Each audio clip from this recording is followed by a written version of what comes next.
অনু, হাসতে ভীষণ ভালোবাসি, তবে কিছু লুকোনো কষ্ট আছে যেগুলি না পারি কাউকে শেয়ার করতে আর না পারি ভেতরে আটকে রাখতে।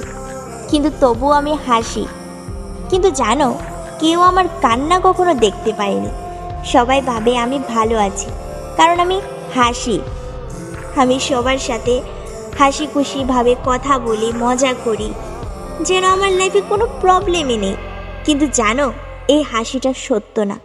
আমি হাসি এখন, কিন্তু সেই হাসির পেছনে আমি কতটা ভাঙা তা কেউ জানে না। রাতে আমি একা থাকি, নিজের সাথে লড়াই করি। কিছু কষ্ট আছে যা কাউকে বলা যায় না, শুধু অনুভব করা যায়। আমি স্ট্রং না, কিন্তু শুধু আমার কষ্টগুলো লুকোতে শিখে গেছি। আমি হাসি এখনো, কিন্তু সেই হাসির পেছনে আমি যে কতটা ভাঙা তা কেউ জানে না।